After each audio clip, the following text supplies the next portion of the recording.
So hi guys, welcome back to my YouTube channel, Football with Priscilla. I am Priscilla, obviously. So hi guys, welcome back to my YouTube channel.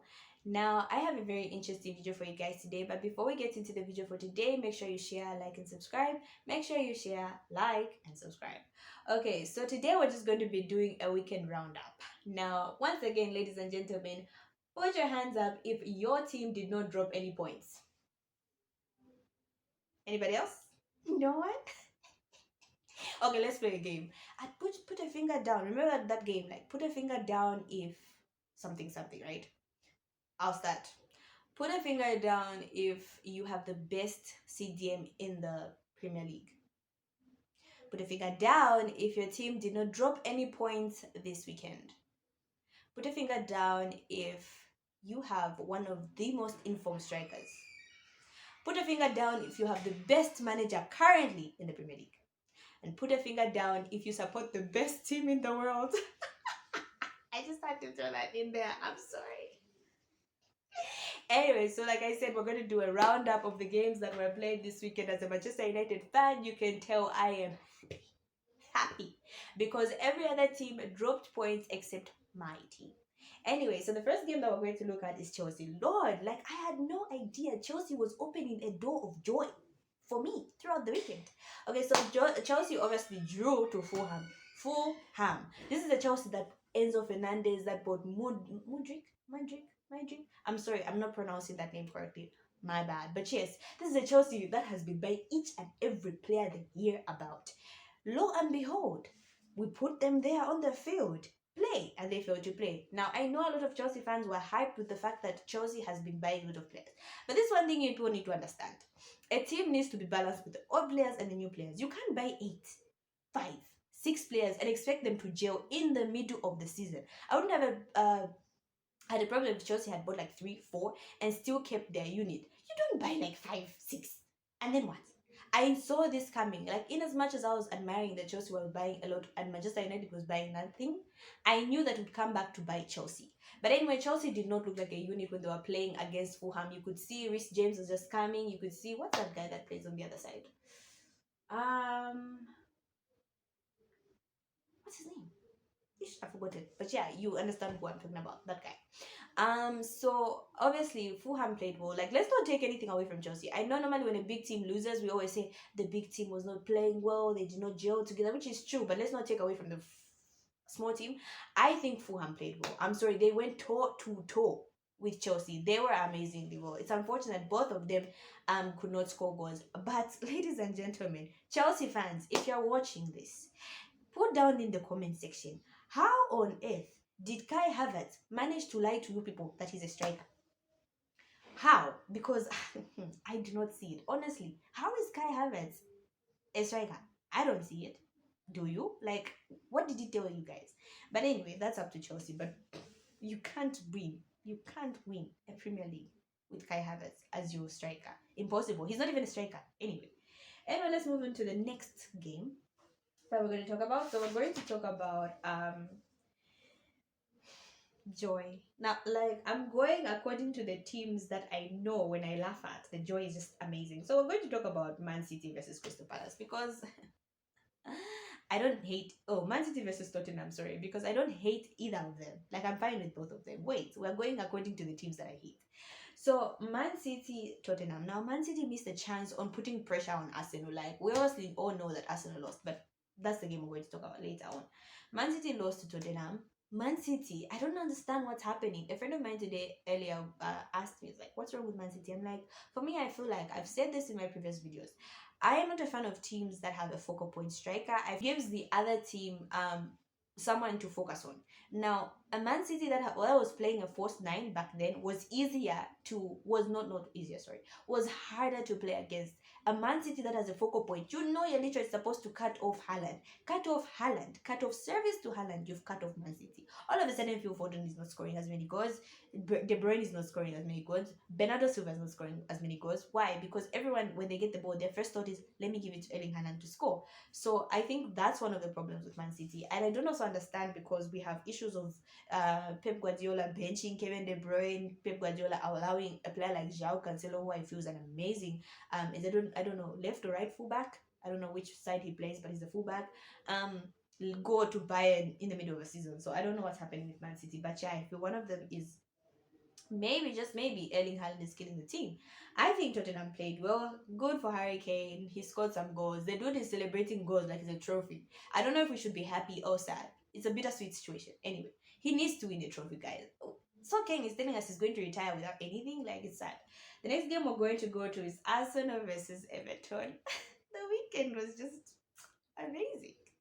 Like, obviously, I saw that game. I was like, obviously, Arsenal is winning this game. Then I see Sean Dice. I was like, I know, like, I knew when he signed for Everton, but I forgot. But then I remembered, I was like, maybe, just maybe. And we all know how Sean Dyche is when he was with Burnley. Like, they were so annoying to play against. Was he with Burnley? Was he with Burnley or Southampton? Oh my god, my football knowledge is horrible at this point. But yeah, Sean Dyche, we've always known him as no, it's Burnley. It's Burnley. I remember this from Mark Goldbridge because I remember when he used to say bloody Burnley, if you watch the United stand, that is. Yeah. Anyway, so Arsenal played versus Everton. Now I know a lot of people are saying no. Okay, I'll not take anything away from Everton. I think they went toe to toe with Arsenal. They played amazingly well, but I will not say, like, I don't want people to say, oh my god, Everton outplayed Arsenal.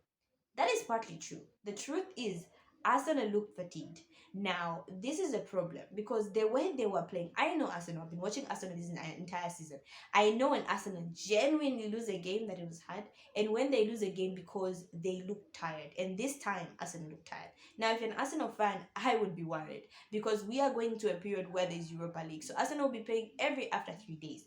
Thursday, Sunday, Thursday, Saturday. So I mean, I don't know about your squad depth. You guys did buy Trossard, you did buy Jorginho. So if that's enough squad depth for you guys, good for you. But if it's not, you are in for a rude awakening, ladies and gentlemen. But anyway, so yeah, the next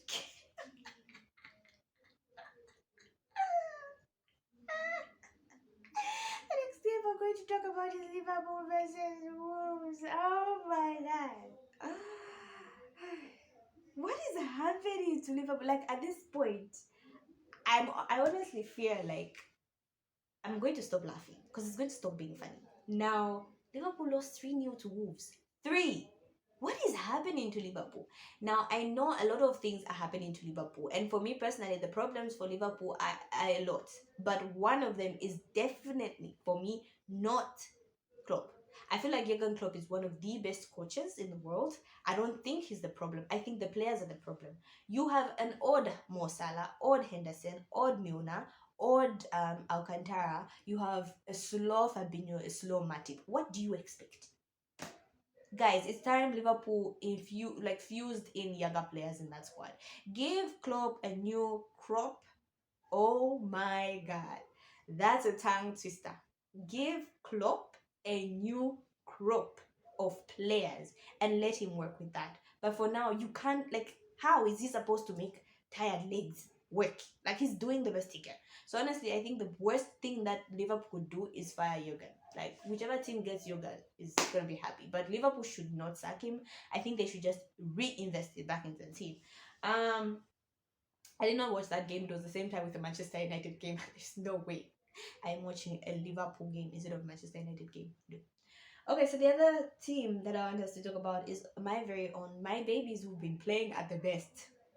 Manchester United versus Crystal Palace. Now, aside from the fact that Casemiro got a red card, which is crazy to me, since when did we ever have an instance in where people are fighting and then instead of just checking out if the two that were involved in the fight in the beginning have hurt themselves, we start looking around to see which other players are acting or misbehaving? I don't remember the time when I saw that happen, but it looks like there is clearly people don't want Manchester United win. We are coming for the trophy, ladies and gentlemen. I'm joking, but yes, like, that was very bizarre for me, like, because everyone moved on. May I celebrate? Like, I was happy, I was celebrating, I was like, we're on cruise control. I saw Anthony get upset after everything was done. I was like, okay, let's start over the game. And then I just see red card. I'm like, what have I, like, the whole world did not expect that. Like, we had moved on. Like, that referee was just like, if it's that Sabitzer challenge, Sabitzer clearly got the ball and gave it to Marcus Rashford, we would have scored that goal. And he says that challenge was a foul. That was clean. Like, that's one of the most cleanest challenges you ever see in football, right?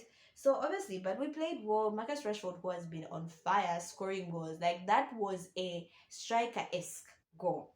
And like I said in on my status on WhatsApp, I was like, this has a Benny McCarthy touch on it, because you know it's a striker's finish. And I think Benny McCarthy is obviously playing well because he's obviously training well with them. Because how is Rashi scoring that good?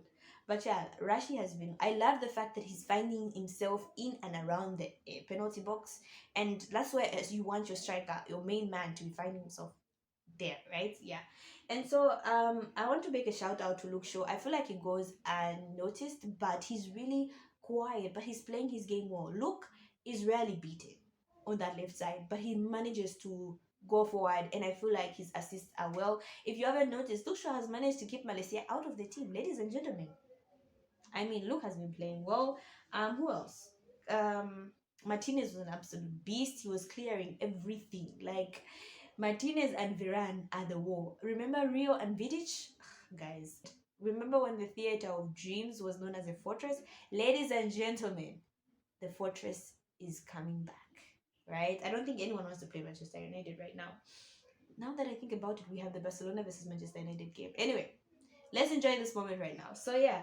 So apart from that, Bruno I think has been a good captain. Wan Bissaka I think has been playing amazingly well.